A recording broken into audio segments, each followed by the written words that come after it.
DAPTIME Sports. Game Time.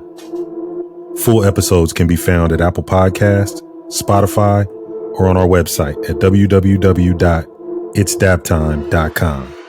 Also, follow us on Instagram at DAPTIME21, Twitter at DAP_time, Facebook at DAPTIME, and on YouTube at DAPTIME TV.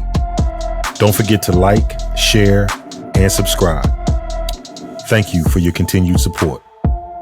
We're proud to partner with Errol Eyewear to bring you this episode, makers of stylish and innovative luxury prescription and non-prescription glasses for all occasions.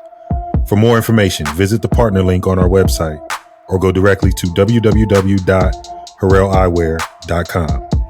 Errol Eyewear, never lose your identity. It's time.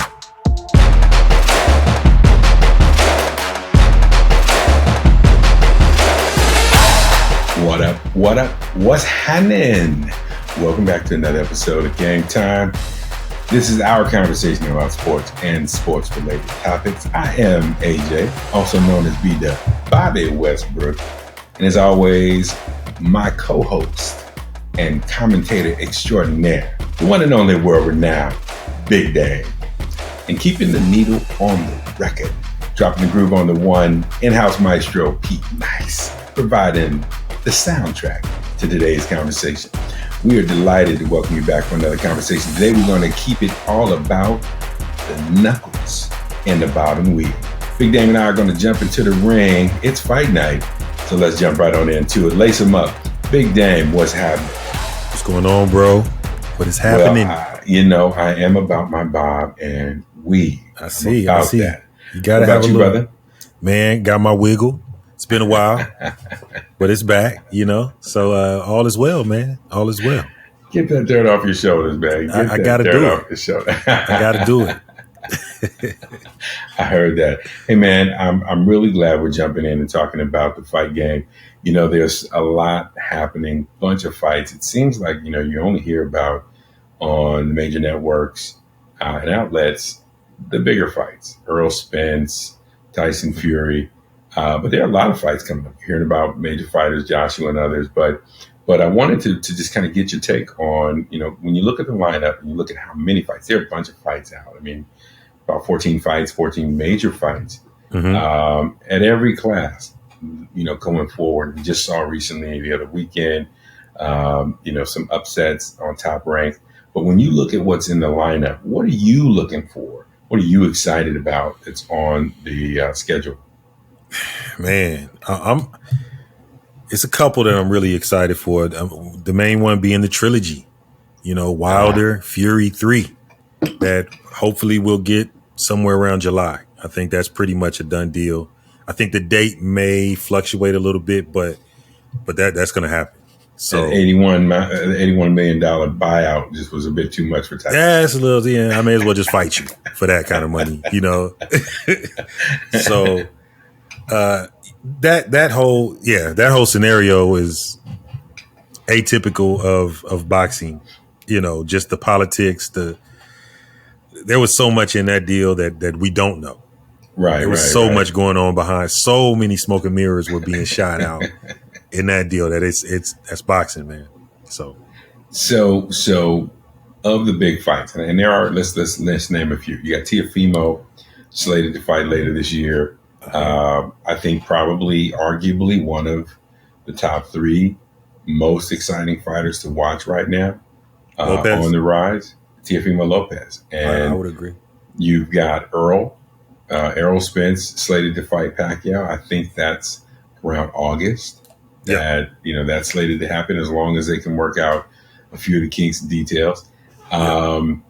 You've got rumblings about Crawford in the win. And then, of course, you got Tyson Fury. Of these fights that are in Deontay, I don't want to slight Deontay because I don't need him screaming on me. Respect the brother for sure. To this day. You also got Tank Davis in June as well. Well, and you got Shakur Stevenson. Yep. So you got these fighters, and Tank and Shakur, I think, are a couple of more interesting young fighters. I put them in that Teofimo category where you've got these young fighters coming up, still on the ascent. And that's not to say that Terence Crawford or Errol Spence aren't on their ascent. They've kind of arrived at that plateau where, they're still going to give you some great fights at the top of their game, but they're at the top of their game. I think we still have more to learn about Tank. I think we still have more to learn about Shakur. I think those are fine. I think Teofimo. I think these are guys who are going to bring more to their game, given they get into some deeper, thicker competition, some bigger fights. I think we can see some more. So when you think about the field, who are you most interested to see? I mean, you said the trilogy, but I think we kind of all have at least an understanding of what we're going to see. We're going to see violence in the trilogy. We should, right? I mean, that's got to end in a knockout, right? A supersized order of violence will be in that. Man, when I think about what's out there right now, Shakur has always been one of my favorite young guys coming up. I like him a lot. And I tend to think he's the next one, man. I tend to think he's out of that crowd that's coming up, him, Teofimo, Tank, and they're all Devin Haney. They're all kind of Devin Haney, yeah. And he's fighting. He got a fight coming up too. They're all kind of around the same weight class, but they do this little thing where somebody will go up to 140 and come back down to 135 and drop down to 130, or they'll do that little thing. I tend to think Shakur is I think he's the one. He's my pick to come up when the smoke clears. So do you think we're in one of those seasons? I mean, maybe it's a runway toward a season where we start seeing something that we haven't seen. I don't think we've seen this since maybe De La Hoya, Sugar Shane, where you had all these guys that were good, name strong, and they ended up having to fight each other. So you were kind of getting a run of really good fights. You had Vernon Forrest, Jermaine Taylor, exactly. All those guys, yeah. So do you think we're in a window where 2022, 2023, we might see Tank Davis and a Shakur fight? We might see a Teofimo and a Tank. Is it possible? Or do you think they'll keep staggering to keep making their money and kind of reigning? Will we get a unified belt? I hope so. I mean, the thing about it is, it's one thing for the window to be there. It's another thing for somebody to jump through it, right? So what would it do to the fight game if somebody went through it, though? What do you think? Well, and when I say jump through it, I mean, you can have all these guys on the same level, but if they won't fight each other, I mean, look at the welterweight division. You've got all kind of talent packed into the welterweight division, and we can't seem to get the fights we really want. I mean, we're getting Spence and Pacquiao, but I mean, there's a lot. I don't really want to see that fight. I don't really care about that fight. No. There's so many great fights to be made, right? I mean, there could be a tournament in the welterweight division, and that'll take all the guesswork out of it, and they would all be great fights, right? So, I mean, I think we're definitely at a place where that could happen. The thing is, will it? So let me throw this at you. If you got, this free game. If somebody put together a package, a pay-per-view package. Now I know you wouldn't pay for it, but let's assume there's a pay-per-view package out there that people actually pay for. Right. And it was $3.99, but you're going to get a series of fights at $3.99, marching towards this championship. So you get the tournament, and maybe the tournament is, every month you're getting 2 of the fights leading up to a championship fight, over a 3 or 4 month period. Could you see something like that selling? So you're getting 2 fights a month? Get 2 fights a month for 3 months of the fighters that are in this, and maybe in that welterweight group, it's every man for himself to unify the belts. Right. So you're guaranteed to get a unified bout. Right. And an undisputed champion at the end. Exactly. All for $3.99? All for $3.99. I think that's definitely what's up. Because check this out, right? So if you're a boxing fan, you want to see all the fights, right? You got June. You got a pay-per-view. You got Tank Davis and Barrios. Right. It's going to probably be $100, right? Or whatever. July, you got Wilder Fury. It's another 100. August, you got Spence and Pacquiao. That's another 100. That's Right. 300.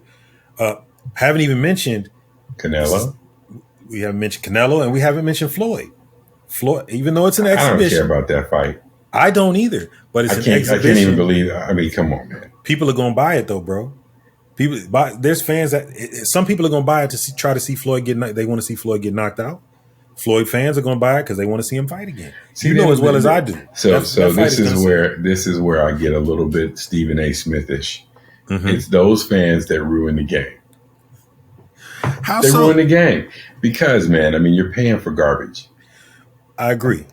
Now, the other thing to that is, I think on the undercard, I think he does have some halfway decent fights on the undercard. Floyd's a great promoter. He's definitely going to have some good fights on there. And who knows? I mean, Floyd's going to entertain. I mean, I have no doubt. When I say garbage, I don't mean, I'm not saying they're garbage. I don't want this to become a Kwame Brown situation where I misspeak, right? And now people coming at you. Right. What I'm saying is, when I say garbage, I mean, when you think about boxing and the integrity of the game from a fan perspective, you want to see, evenly paired talent. So I'm not mad at Floyd for making the fight.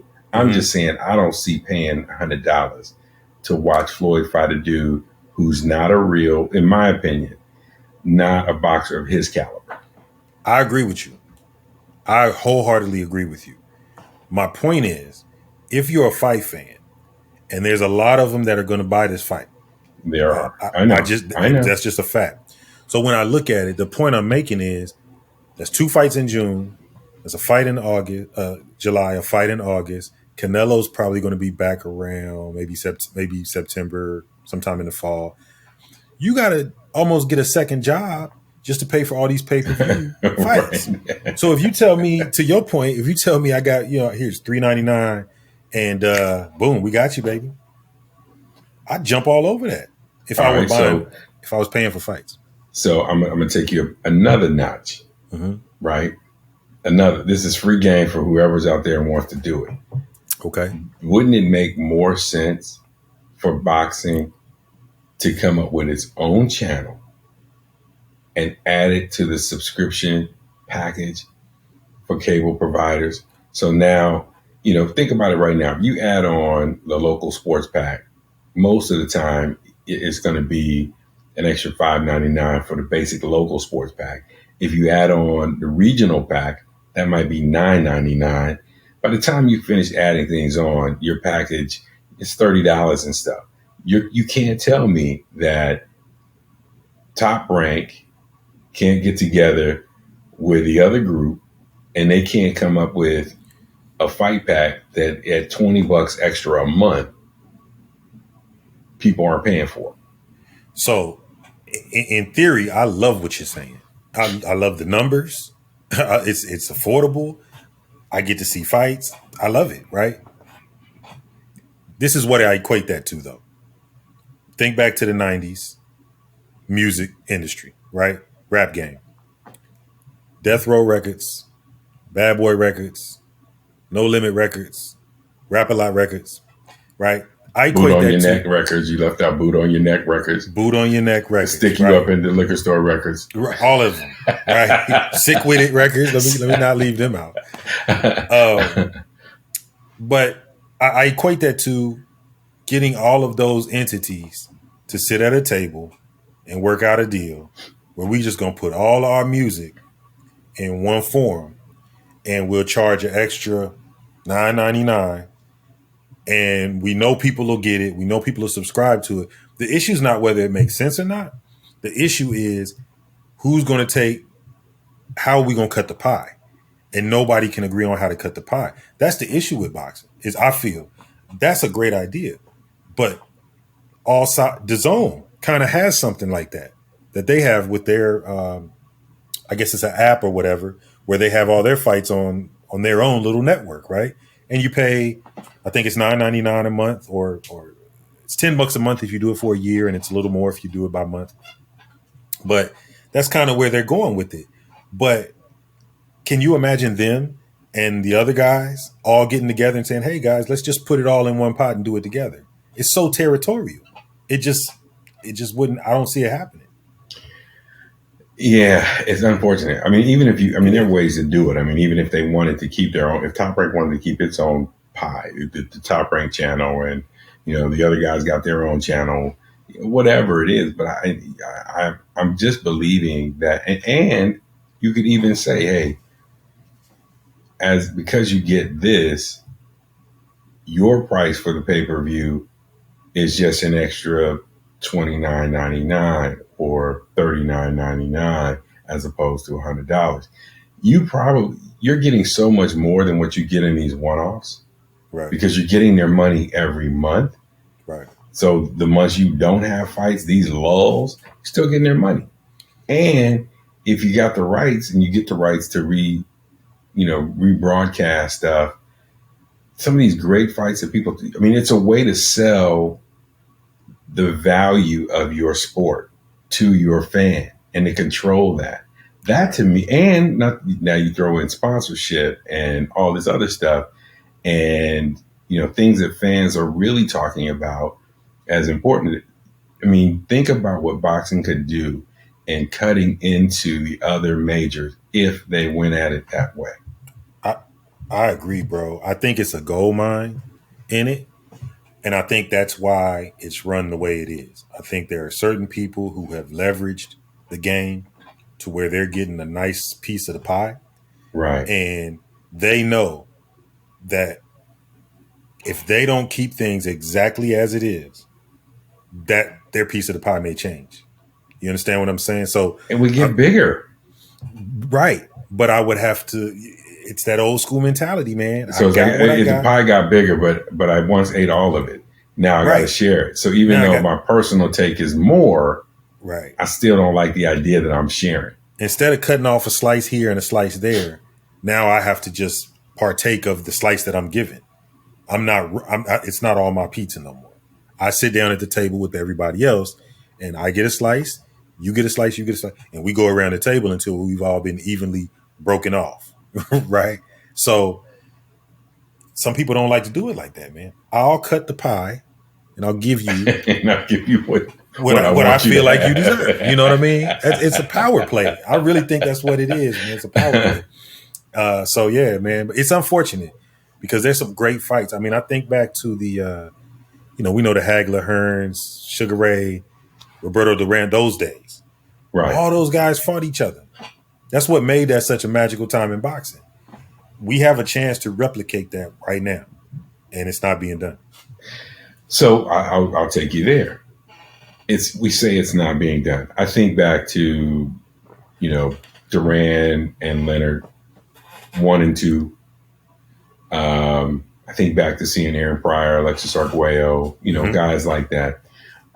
Is it possible that what we want is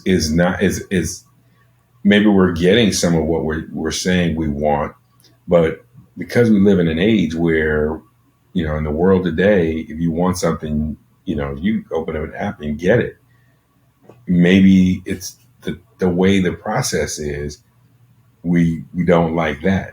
You know what I mean? Because we used to be able to get, because we can't. I mean, you get top rank fights almost every week.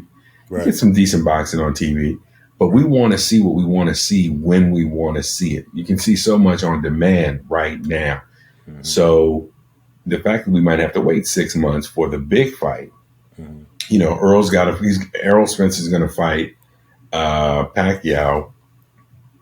Idea, I think, is that Crawford fights somebody and then they fight each other.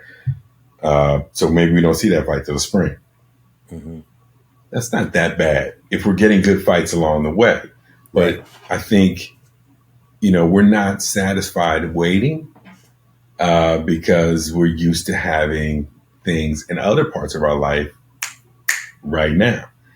Is that part? Do you think that's part of our frustration? I think that's some of it.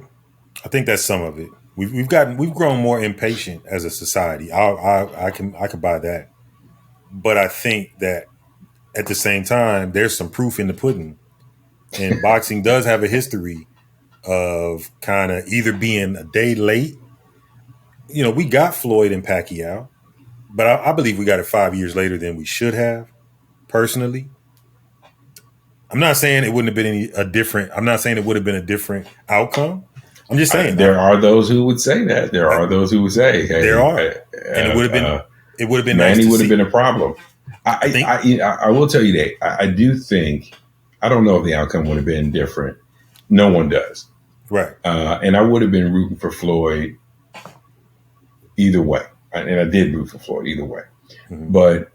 But I do think a young Manny, 5 years younger Manny, pre-Margarito hands on him Manny. Mm-hmm. I think that Manny would have been a problem. Absolutely. Because his energy and his motor, which he still runs with a high motor, but his motor then and the angles he was coming with, mm-hmm. man, that would have been problematic. There's no doubt in my mind. No doubt in my mind. But that's what I'm saying. Boxing has a reputation for doing that. You know what I mean? For whatever reason, I don't know what the reason was for it, but you want to see this fight when the time is right. Well, now it's 5 years later and things just aren't the same. It's like Crawford and Spence. Everybody everybody knows that's the biggest fight in boxing right now. If they try to sell that to us in 5 years, is it the same fight? I'm not saying it wouldn't still be entertaining, but come on, man. I agree with you. I think 5 years is too long. I think spring is probably, and some may not agree with me. I think springtime is probably going to be right. I think one more tune-up for Errol is going to be a good thing. Mm-hmm. I liked what I've seen in his comeback fights. Mm-hmm. Still looks sharp. Mm-hmm. I think seeing the Pacquiao is going to bring a little bit more out of Errol, mm-hmm. To let us know he's ready for Crawford. Mm-hmm. Crawford doesn't have any question marks. I think we still have a little bit of a question mark still with Errol. And I think this extra tune-up fight is good. It's not popular, but I think it's not a bad thing because we all know Terence Crawford has a lot in his toolkit. We know that Errol has a lot in his toolkit, but we haven't seen, I don't think, everything we saw before the accident since the accident. And I think with Manny, it's going to take all that he's got. Tune-ups, the more the merrier. You know what I mean? It can't hurt. And coming off of coming off the accident, you're right. I mean, he could always use more rounds. You know what I mean, to get knock more rust off. So I'm not mad at that. And this is a money deal too. Yeah, this is a big fight. Manny Pacquiao represents money in the ring. So if that's true. That's why everybody wanted to fight him. So, but I just think at some point, I mean, there's enough money going around now to where we need to make the fight that needs to be made. I am with you. On that note, Game Timers, we are proud to partner with How We Feeling, a partner that has been with us both on our DAPTIME Life and on Game Time since the inception. How We Feeling is providing a way for you to engage online and track and journal your authentic journey. People are opting out of Facebook and Instagram and these other platforms because they're finding so much inauthenticity. So if you're dedicated to really, I want to learn how to box, I want to get in shape, I want to learn how to cook, whatever your journey is from where you are to where you want to be, How We Feeling gives you an opportunity to engage online authentically with people who are on your path or who can help you with your journey sincerely and authentically and effectively. So get on over to their website, www.howwefeeling.com, and check it out for yourself. Everybody's got a journey. Everybody's got a story. Just change where you're sharing yours online today. Big Dame. Yes, sir. We in line with talking about boxing and fights and things like that. You had another topic that crossed your mind, and it was about the rankings, which intrigued me. I saw an article. Alvarez, I believe, is now the number one ranked contender now. And because of inactivity, people were questioning whether or not Crawford even deserved to be ranked as high as he has been. Mm-hmm. And it had me wondering, like, okay, what's happened that what Terence Crawford has done to date would call into question anything of a fighter that we can look at and say, that dude's not ready to get in the ring with Terence Crawford, let alone be ranked ahead of him. So it got me wondering, I mean, do we know how these boxing rankings work? So the reason they're confusing is there's so many of them, right? So you have, they're 4 sanctioning bodies, WBC, IBF, WBO, and WBA. Okay. They all have their own ranking system. Okay. Right. So it's not like, you have the NFL power rankings. They are what they are. Right. So it's as if you had 4 different groups making those rankings. And so, there's some subjectivity to it. Right. So the particular ranking list you're talking about is the pound for pound rankings. Right. Which is crazy to me. Well, and it's also completely subjective. It's completely subjective. It's pretty much, and there's so many different versions of that as well. Ring Magazine has a pound for pound list. I think Top Rank has a pound for pound list. ESPN has a pound for pound list. So there are different entities that have sat around with the talking heads and decided, based on body of work, pound for pound, Canelo has overtaken Terence Crawford, possibly because of inactivity.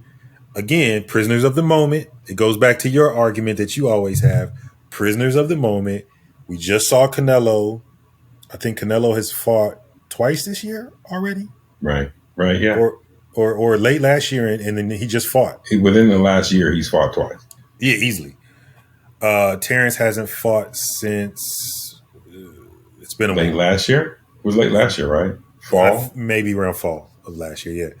So I think that's what it is, man. I think we just saw him. He decimated Billy Joe Saunders, for what that's worth.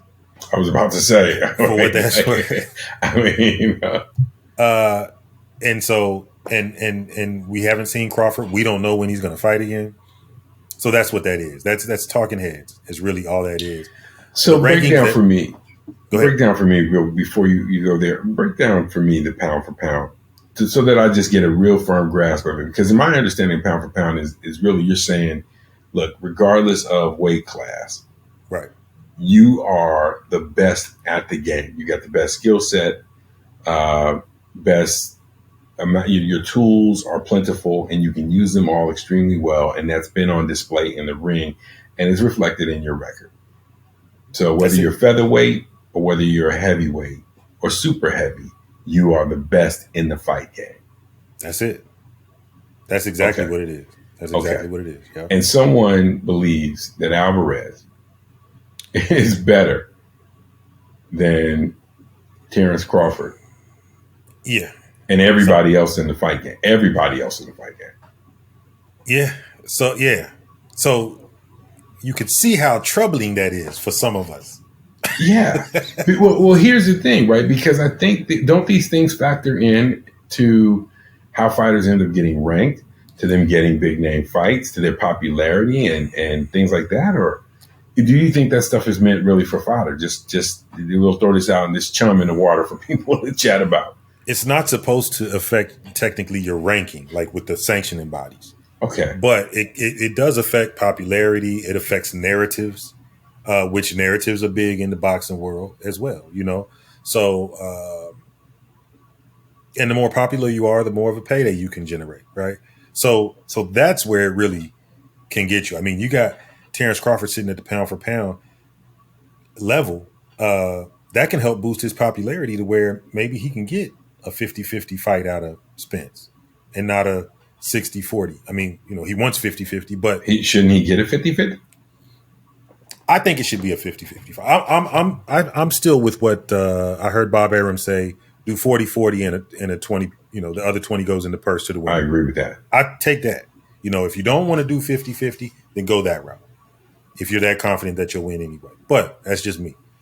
But I feel like, it's really a tool used for building popularity, building narratives, in my opinion. Okay, so if that's not factoring in as much, then what are the factors when people get? I mean, it can't just be wins and losses. It's got to be quality of opponent to some degree, I'm assuming. Is your performance in a fight, is that factoring into how you rate on these rankings lists? Whether it's the IBF, WB, WBA, WBO, WBC, does it matter? I mean, what are the elements that these guys are using to look at to say this guy moves up and is ranked here or there? That's the tricky part. Here comes the tricky. That's the tricky part. So I think some of it is, of course, wins and losses play a role, but I've seen scenarios where, say, in the heavyweight division, Dillian White, I think, is ranked third, but he's ranked. He's the number one contender for Deontay Wilder. He's the number one contender, right, for him. But in a different sanctioning body, he's ranked third. So you see what I'm saying? But Deontay Wilder is with the WBC. Well, that's the belt he's trying to get with Tyson Fury. But Dillian White is literally ranked as the number one contender for Fury. I'm sorry. He's the number one. He's Fury's number one contender for the WBC title, right? But Dillian White's not going to fight Fury because Wilder's going to fight Fury. You see what I'm saying? So, all right, so Wilder's ranked in the WBC. Wilder's he's ranked first, but he's not the number one contender. He's right behind Dillian White. So this is where it gets really crazy to me because I'm not hearing. I heard Dillian White's name, none. Fury was going to fight Joshua, right? And so I'm like, how do you skip over the number one? I mean, it seems to me the number one contender should get the fight automatically. Right. So that's the issue with these sanctioning bodies. So, and that's why a lot of people have called a lot of corruption out. Hasn't been proven, but there's so much subjectivity. And yeah, you have these ranking systems because you're supposed to have a ranking system so that you can go back and say, oh, well, look, you're the number one contender. If you don't fight your number one contender, we're going to fine you. Or we're going to strip you of the title and give it to somebody else. I mean, there's all that kind of crazy stuff happens, and that comes from the sanctioning bodies. So you literally that's the problem with boxing. You have 50 million different pieces working together. So you got the sanctioning bodies. They're one thing individually. So it's for them. They're not seeing eye to eye with each other. You got the promoters. They're one thing. They're not necessarily seeing eye to eye with other promoters. And then you got the fighters. So the promoter has to make the fight, but then the sanctioning body can throw some stuff in the game if they so choose. The water's so muddy, it's ridiculous. Let me tell you, people will argue around tables. Best boxing movie, they will go with Rocky. They'll debate which Rocky story was their best ever. Mm-hmm. None of those are the best boxing movie. The best boxing movie, some people will say Penitentiary. Do Dirty. Okay. Do Dirty. Don't hit me in my ear no more. Don't forget Hurricane. No. Hurricane, not the best boxing movie. The best boxing movie of all time, The Great White Hype. Right. The Great White Hype is the best boxing movie of all time because of the humor and all that. But the play on exactly what I think fans believe the fight game to be anyway. It is to me, it is the equivalent. This is free game. It is the equivalent of Christopher Guest's Best in Show. The way that he does this mockumentary on the Big Dog Show every year. That to me, The Great White Hype is the same thing. It is a mockumentary on boxing, and yet there are things in there like Jamie Foxx's character wanting to get his fighter the fight. Like how you gonna have to fight the champ? Fight this guy Terry Conklin, Irish Terry Conklin. Right. But it was for a payday, and to get Jamie and his crew like, hey man, what you driving? A Brougham? Oh, it's a Brougham. It's Brougham. And he wanted it with the Merlot, right? He got him a real nice color, got him a brand new one. Y'all shut up, keep it low. And after this fight, we'll give you a fight, right? So that whole thing, just how it's manipulated behind the scenes, and even the commentary about their version, Sam Jackson's character manipulating the sanctioning bodies to rank Terry Conklin using his amateur record, all of that, it all played a factor. So pregame book and binge, check out The Great White Hype. Not to be confused with The Great.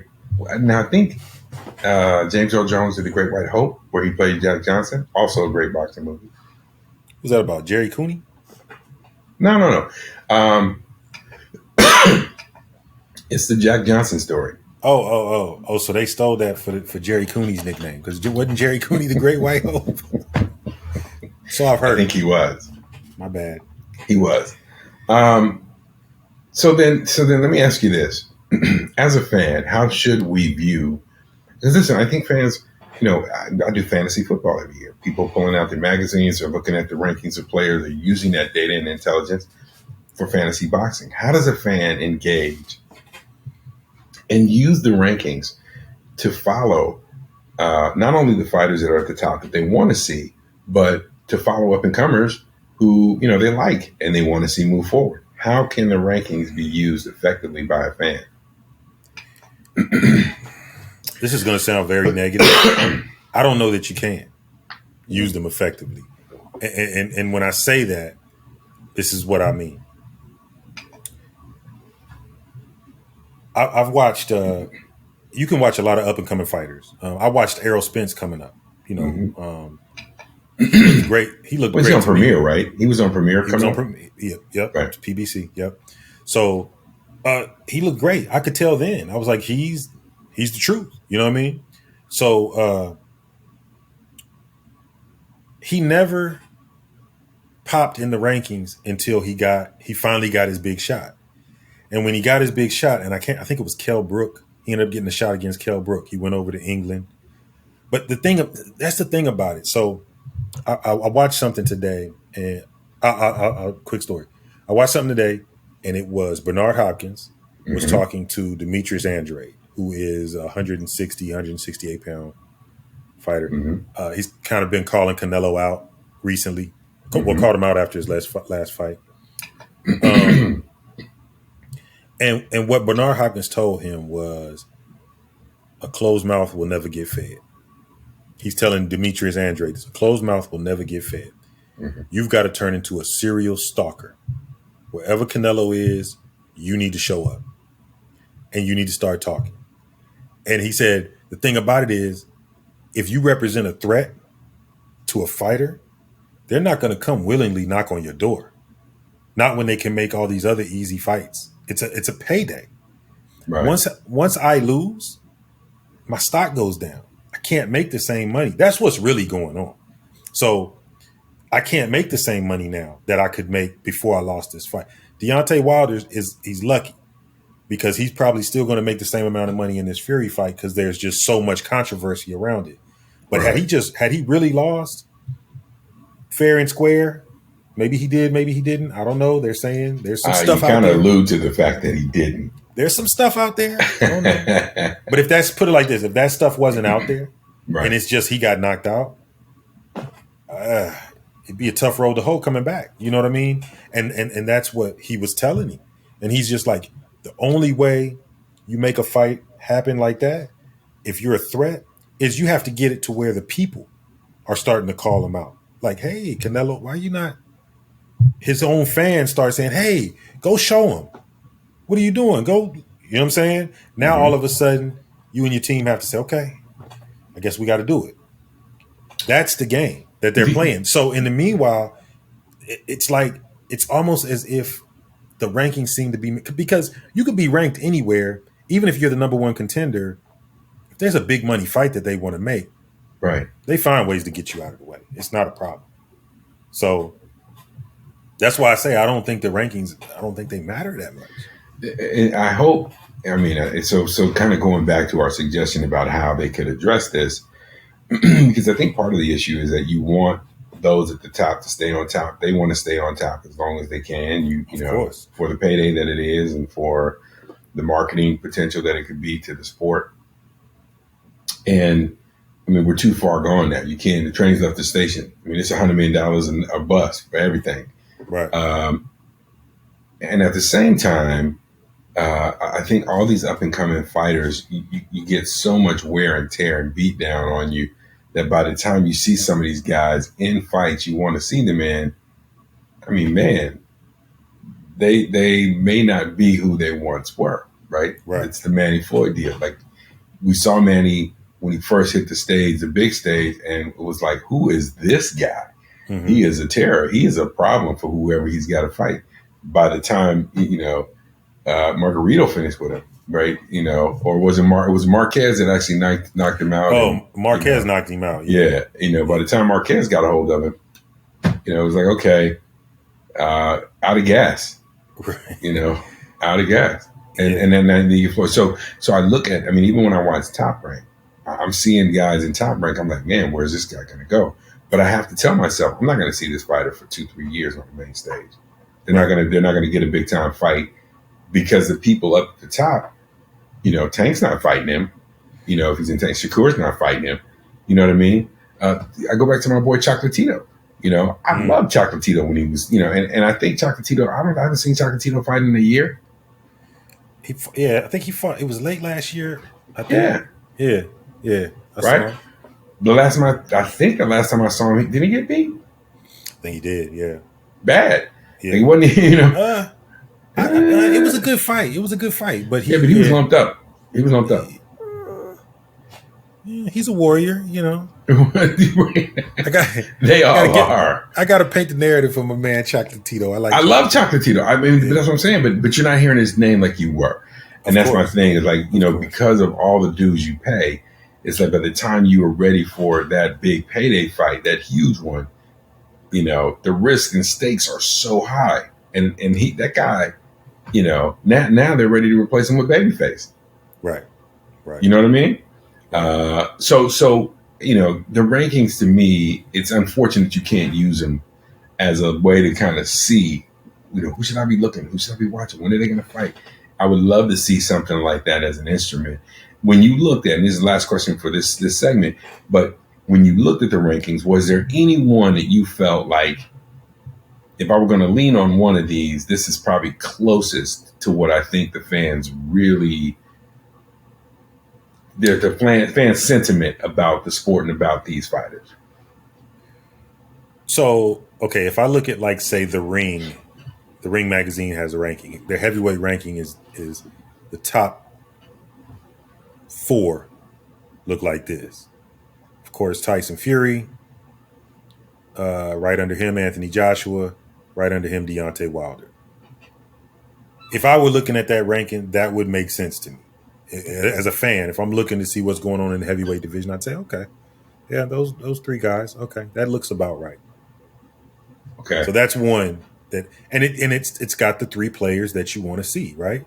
Everybody wants to see the undisputed heavyweight champion. So, some kind of way, 2 of y'all need to fight, and then the other 2 need to fight, and let's make it happen. The belts. Exactly. Okay. Exactly. So is there room, free game, opportunity for someone from a fan perspective to really come up with a criteria and create a fan narrative about a ranking that could be closer? Yeah. For instance, like, you think the fans could say, hey, based on record, quality of competition in your last 5 fights, this is what we think from a standpoint of what the ranking should be. Here's your champ. That's obviously going to be number 1. Then beyond that, where your contenders fall in. Oh yeah, I absolutely think there's room for that. And it'd be good for some kind of blog form or something like that. But other than that, the problem is you couldn't enforce it. But it would be something where you know what I mean? At least the fans could have a place where we say, hey, at least and you could kind of, if you can get enough of a movement going, push back and say, hey, throw it in the face of every. That's a dangerous world to start taking a slice out of a pie and you haven't been invited to the table. Exactly. You're coming out the grocery store with your kale and your lemons and your cucumber for your juice and catch one.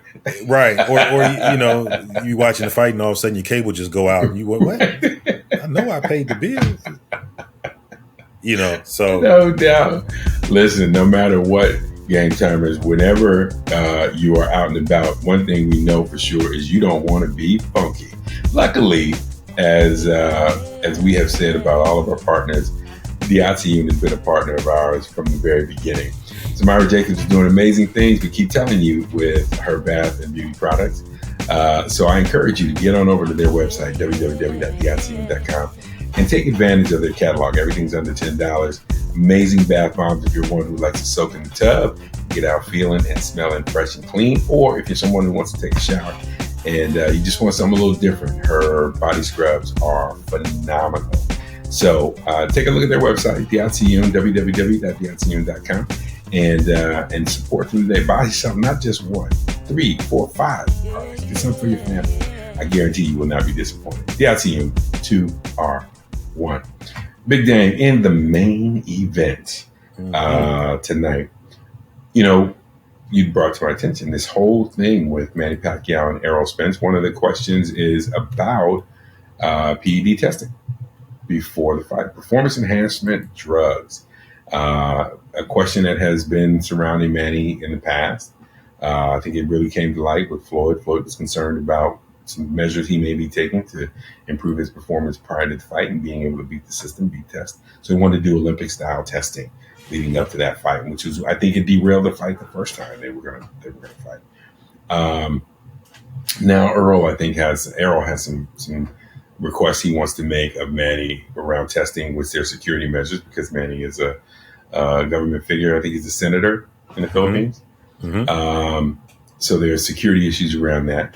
But what it raises this question to me around performance enhancing drugs and the testing as a whole across all the sports. So I went to digging and found some information around this. And what I was fascinated by is the varying degrees of testing between all of the major sports, from football, baseball, basketball, hockey, NASCAR, and boxing, track, tennis. Just a wide range of standards.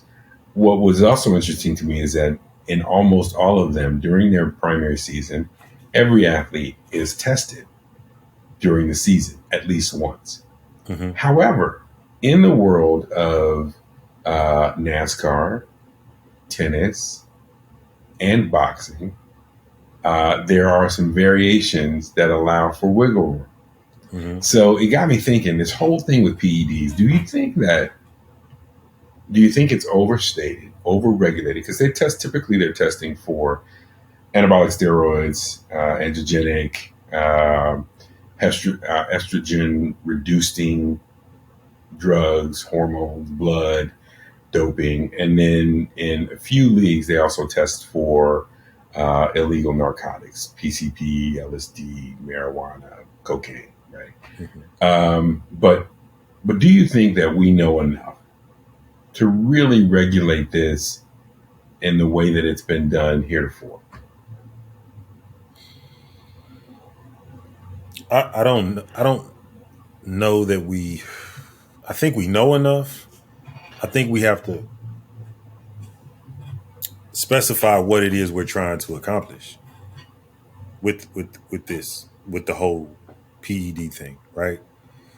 In my mind, PEDs is such a wide scope of things that could be considered performance enhancing drugs, so to speak.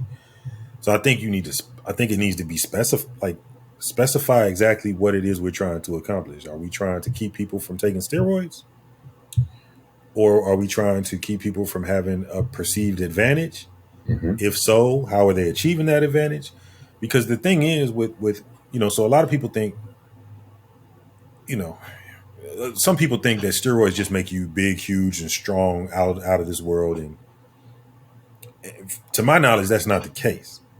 What they do is they allow your body to recover much quicker so that you can work much more and much harder. right? Which in turn can make you bigger and stronger. Can make you bigger and stronger. But what I'm saying is people act like you stick a needle in you and it's like the Incredible Hulk. You just rip out your clothes and you're just an animal now. Right? Like Popeye with the spinach. Like that was steroid. But I think I said I am. Right.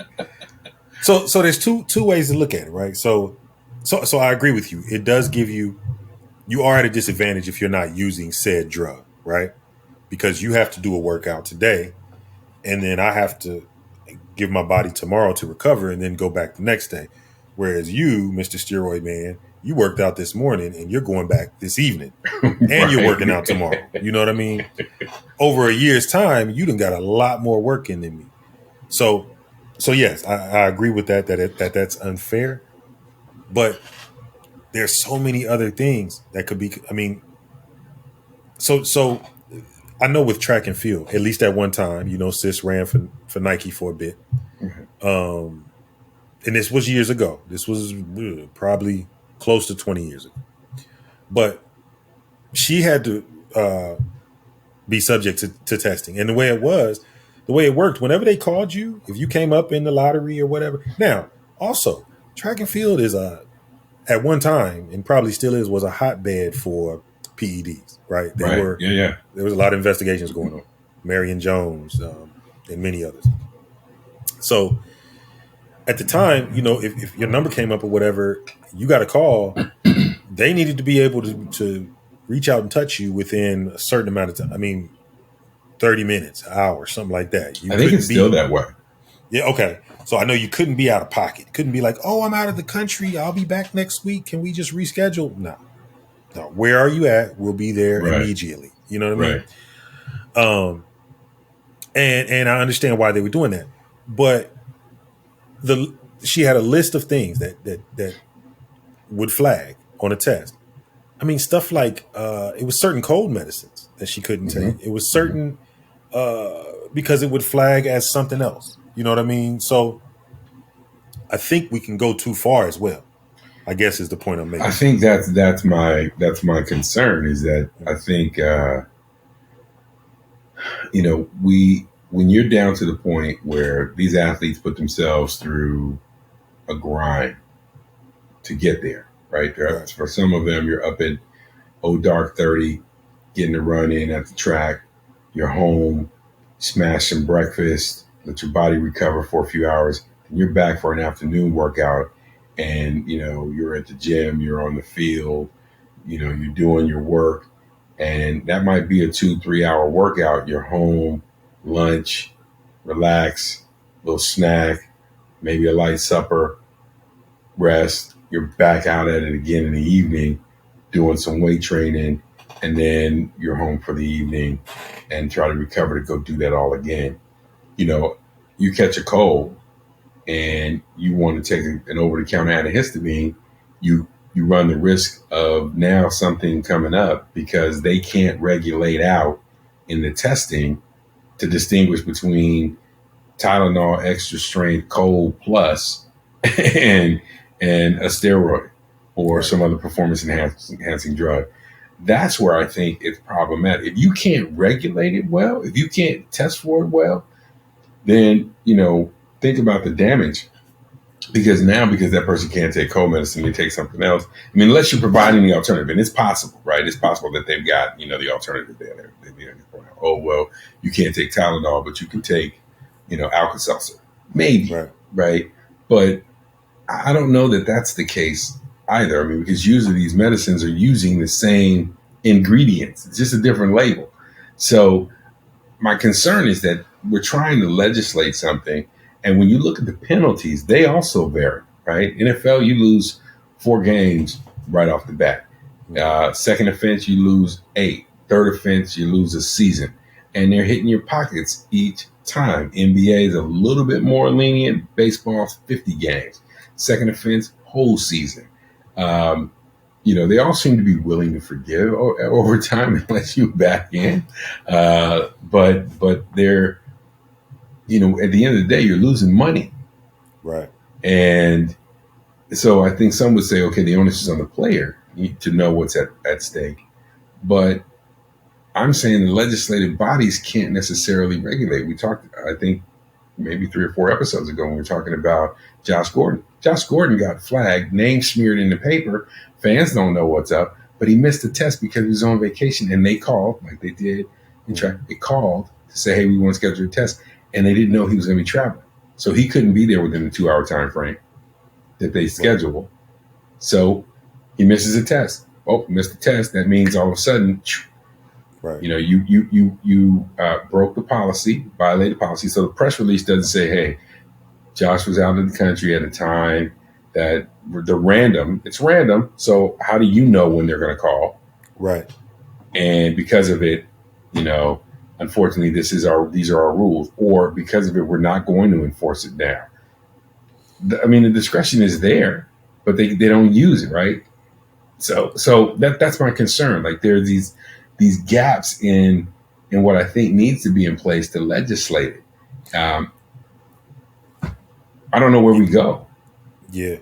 Well, I think that's the key. Like you just led up to. I think a policy definitely has to be in place. We know that, but I think it's how we administer it is what needs to be fixed. Not necessarily the testing, not necessarily the policy, but we gotta use some common sense. It can't just be red. Gotcha. Right, you know what I mean? Gotcha. Okay. Well, you were sniffing when you were sniffing, and you did have a runny nose when you came in here. Right. You say you took antihistamine, and maybe he's telling the truth. You know what I mean? Maybe he, So I think all of that has to be taken into consideration, and I think we can't afford to just be. It's not black and white. It's not that simple. And I think at one time it was, because there weren't as many different variations of drugs. There was a time where, excuse me. Got him. Got me. I should have took my steroids this morning. I was watching a baseball player. Man, I can't think of his name, and he was one of my favorites. He's Dwight Gooden and Darryl Strawberry's cousin. You know? Sheffield, Gary Sheffield. Hard nose, Gary Sheffield. Yeah. Yeah. They were having a conversation with him. This is back when the Barry Bonds stuff was going on. The Clear was like a big name of stuff that was being used. It was different. It was like a lotion, like you rubbed it on your body. It wasn't a needle. And they were talking to him. He did an interview, and they were talking with him, and he said, they said, "Have you ever done steroids?" And he said, "No." Gary Sheffield says this. They were talking with him about whatever. He said, "I ain't never done steroids." And he was serious. He looked right in the camera, and he was like, "I've never in my life." And they said, and I'm paraphrasing, this was a long time ago, "Did you ever have conversations with the trainer that what's his name was hooked in with?" And, that trainer, it ended up that trainer had a lot to do. There were a lot of different names attached to him. Mm-hmm. And so, did you ever have conversations with the trainer? He was like, "Yes, I did." Did he ever give you anything to help with your training sessions? And he said, "Yes." And he said, he gave him Clear and some lotion. Mm-hmm. And they said, "Well, do you understand that was was steroids or a performance enhancing drug?" And he said, "No." He said, "If you're talking to me about steroids is taking a needle and jabbing it in your butt. Right. That's steroids." Right. It just didn't register that steroids could be anything other than that. So here we are, right?